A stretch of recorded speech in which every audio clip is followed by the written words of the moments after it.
A igreja iniciou no último dia 28 de novembro, com a celebração do primeiro domingo do Advento, mais um ano litúrgico.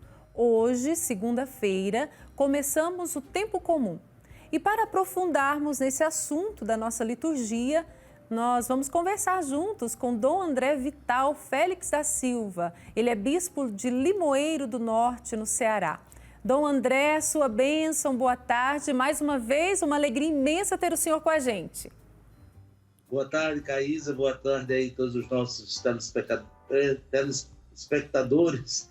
É sempre uma alegria, né, poder estar aqui nesse espaço tão importante, nessa generosidade que nos convida, né, para compartilhar também desse momento importante da nossa vida, que é esse tempo litúrgico, né, que nós estamos iniciando agora. Dom André, no Advento nós iniciamos mais um ano litúrgico e este ano é o ano litúrgico do ciclo C. Como funciona o ano litúrgico? Por que ele é dividido? Antes de tudo, a gente precisa compreender o ano litúrgico não apenas como uma sucessão de tempos, mas como um itinerário pedagógico. Quando a igreja nos apresenta, né, essa organização, né, que nós chamamos o ano litúrgico, tem uma finalidade. E a finalidade é nos ajudar a fazer um percurso de conhecimento, de aprofundamento da pessoa de Jesus. Nós somos cristãos e é uma necessidade, né, conhecer a pessoa de Jesus para aderir pela fé aos seus ensinamentos, à sua pessoa e seguir seus passos. Então, diferentemente, né, daquilo que geralmente se diz do ano civil, do ano letivo, né, que é a organização do tempo, né, em 12 meses ou num período similar para o desenvolvimento de algumas atividades. Para nós, o ano litúrgico é mais do que uma organização de um tempo para a realização de algumas atividades, mas é um verdadeiro itinerário pedagógico, didático, ajudados pela Palavra de Deus, guiados pelo Espírito Santo, para assim podermos crescer sempre mais no conhecimento da pessoa de Jesus. Então quer dizer que o ano litúrgico, igual do ciclo C que nós estamos nesse ano, cada leitura que faz parte da liturgia, tudo vai nos ajudar a conhecer melhor a pessoa de Jesus. Sem dúvida. Você lembrou aí que nós estamos no ano C. Sim. Então, se estamos no ano C, é porque há outros anos, né? Então, nós temos 3 anos nesse ciclo, que nós chamamos trienal. O ano A, o ano B e o ano C. E por que são chamados assim? Porque quando se trata da Sagrada Escritura, o Evangelho está no centro, né, da Palavra de Deus, que nos transmite não apenas algumas informações sobre Jesus, mas o próprio Jesus que se revela. Então, podemos assim dizer que o Evangelho é o ponto central. E nós temos 4 evangelhos e 3 deles, chamados sinóticos, por causa de suas semelhanças, então são a base para a organização deste ano litúrgico, nesse ciclo trienal, né? Na verdade, 3 anos. Então, o ano A, nós fazemos a leitura, o percurso ajudados pelo Evangelho de São Mateus, o ano B pelo Evangelho de São Marcos e o ano C pelo Evangelho de São Lucas, que é o nosso caso, que nós iniciamos, como você bem lembrou, no tempo do Advento, já no ano passado. Dom André, agora uma curiosidade que eu acho que seja a curiosidade de muitos, mas é uma curiosidade minha mesmo. Por que o ano A nós meditamos e lemos Mateus? Tem um significado? Tem um sentido? Porque nós seguimos a ordem como estão dispostos os evangelhos no Novo Testamento, né? Ah, tá. Então, o primeiro evangelho é o Evangelho de Mateus.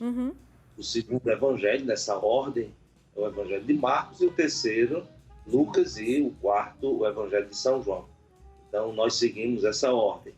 Essa organização, ela é tradicional, né? Isso é muitos séculos.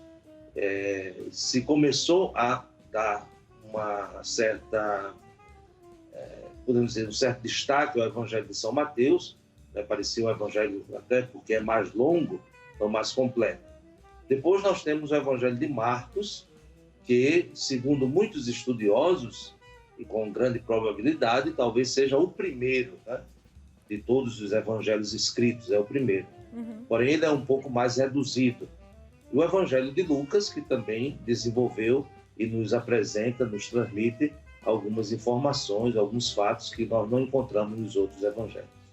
Dom André, hoje começa o tempo comum e ontem foi a solenidade do batismo do Senhor que encerrou o ciclo natalino. Explica pra gente que tempo nós estamos vivendo agora, então. É um pouco estranho, né, quando a gente escuta assim, tempo comum. É verdade. Como se fosse assim, sem muita importância, né? A gente diz assim, isso é muito comum, né? Para dizer, não é tão importante. Mas, na verdade, é um tempo de um significado e de uma importância fundamentais. Por quê? Porque aquilo que nós celebramos, por exemplo, no ciclo natalino, com toda a preparação já do advento, do tempo da Páscoa, com toda a preparação do tempo da Quaresma, então seriam celebrações sem muita consistência se ficassem apenas naqueles momentos. Mas tudo isso que nós celebramos, tanto no Natal como no tempo da Páscoa, é aprofundado durante o ano. Então, até nós dizemos numa linguagem mais tradicional que esse tempo é per anno, né? É aquilo que acontece durante o ano, né? Salvo esses dois momentos que têm a sua dinâmica própria, né? O ciclo natalino e também Quaresma e Páscoa. Mas o tempo comum, ele é fundamental para nós fazermos esse percurso, esse itinerário. Por quê? Porque nos apresenta, como já dissemos, de forma muito didática, pedagógica, desde o batismo de Jesus, né? Você lembrou muito bem, ontem nós celebramos o batismo de Jesus, e percorrendo tudo aquilo que o Evangelho vai nos apresentando, toda a sua pregação, todos os seus ensinamentos, tudo aquilo que Jesus realizou, os milagres e assim por diante, até quando ele toma a decisão de ir para Jerusalém.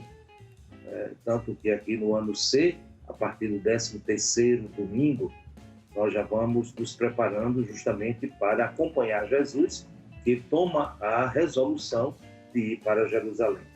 E, portanto, é muito significativo, né, e a gente não pode esquecer esse caráter pedagógico do ano litúrgico como um todo e, de modo particular, que nós chamamos de tempo comum, que é um tempo também muito privilegiado. Tempos privilegiados que nos lembram, não é, do André, a necessidade que nós temos de também sermos expressão da graça de Deus aqui neste mundo, trilhando um caminho de fé, de confiança e sempre desejando fazer a vontade de Deus em nossa vida, assim como Jesus, em toda a sua trajetória, estava aqui para realizar a vontade de Deus, não é, do André? E sem dúvida, sem o conhecimento da pessoa de Jesus, a nossa adesão a ele, o nosso testemunho cristão, eles ficam muito a desejar. É verdade. Então, essa ajuda, né, que a liturgia nos dá, como já nós lembramos, né, o aprofundamento da palavra de Deus, é justamente para que não fiquemos na superficialidade, né, sem um aprofundamento, sem um enraizamento do segmento de Jesus, que só é possível no conhecimento da sua pessoa.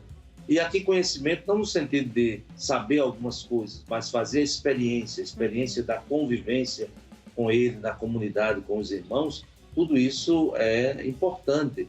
Mas sem esse percurso, então nós ficaremos como o beija-flor, não é? Assim, sem pousar, né? Só fazendo superficialmente toque, né?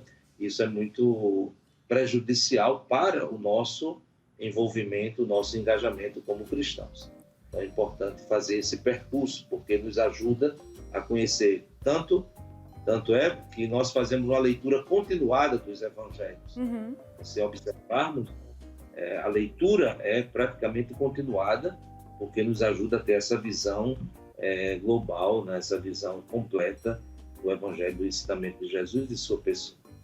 O Dom André, o senhor já nos disse, né, da questão do ano litúrgico, o ano C, que que vamos fazer a leitura do Evangelho de São Lucas. E o senhor também já citou que existem algumas características no Evangelho de São Lucas que diferem dos outros. O senhor poderia falar um pouco dessas características? No que o Evangelho de São Lucas nos ajuda nesse conhecimento de Jesus? Nós tivemos a oportunidade agora de ver isso concretamente no Natal. No Natal, nós lemos muito o Evangelho de São Lucas e o Evangelho de São Mateus, porque nos dão muitos detalhes dessas cenas, da anunciação, tanto do anjo a Zacarias para o nascimento de João Batista, como do nascimento de Jesus, todo aquele cenário, né, do presépio, da gruta de Belém. Então, são informações que São Lucas, né, nos transmite, né, coisa que nós não encontramos em nenhum outro evangelho. Então, isso já é uma característica de São Lucas, né? Ele começa o evangelho dizendo que fez uma pesquisa muito acurada, muito dedicada, muito detalhada, com os ministros da palavra. Isso está no prólogo de São Lucas, no capítulo 1, certamente os discípulos, e testemunhas oculares. É muito interessante que nós encontramos por 2 vezes, né, São Lucas dizendo que Maria guardava todos esses fatos em seu coração e meditava sobre eles. Então, muitos até dizem que isto é um sinal de que São Lucas está indicando, né, dizendo, entre as testemunhas oculares com as quais ele teve contato, ali também está o testemunho de Maria, Nossa Senhora, porque tantos detalhes, isso só seria possível por quem de fato é testemunha ocular. Entendi. Então essa é uma característica já muito marcante de São Lucas, que é a transmissão dos fatos do Evangelho com a base do testemunho, né? Do testemunho de pessoas que vivenciaram aqueles acontecimentos. Ótimo. Então, André, olhando para um todo o Evangelho de São Lucas e olhando para a nossa vida, qual o maior ensinamento do Evangelho para nós cristãos?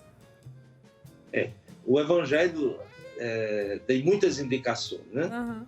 Por sinal, até mesmo ontem, quando se narrava o Evangelho do batismo de Jesus, tem algo que não está nos outros Evangelhos. E não significa que esteja ausente totalmente, mas pelo menos não é explicitamente dito. E quando Jesus foi batizado, ele estava em oração. Então, a oração é algo muito presente no Evangelho de São Lucas, justamente em momentos decisivos da vida de Jesus. Então, para nós, a oração, sem oração, sem essa comunhão com Deus, nós não podemos seguir os passos do seu Filho, não podemos discernir a vontade de Deus para nós. Então, eu diria que uma das marcas muito presente no Evangelho de São Lucas é justamente o tema da oração.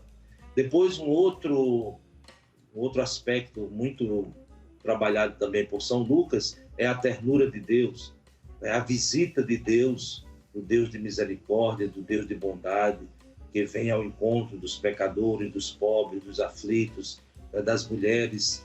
São Lucas também ressalta muito, né, a começar de Maria, da mãe de Jesus, mas também de outras, né, de Isabel, enfim, de tantas outras mulheres que aparecem no seu Evangelho. Também esse olhar muito preciso, muito carinhoso e muito atencioso do evangelista, que na verdade está falando da ação de Deus. Ótimo, Dom André. Eu sei que se fôssemos ficar aqui a tarde toda conversando com o senhor, nosso crescimento seria imenso, mas temos um tempo. Mas eu agradeço demais a sua disposição sempre de nos trazer esses ensinamentos especiais que nos ajudam a viver a nossa fé. E antes do senhor se despedir, gostaria que o senhor nos desse a bênção. Também, então eu agradeço também, né, mais essa oportunidade. É sempre uma alegria, né, a gente poder compartilhar, sobretudo daquilo que a gente crê e daquilo que nos alimenta. Sim. E imploremos a bênção de Deus, né, sobre todos nós, sobre todas as pessoas que nos acompanham.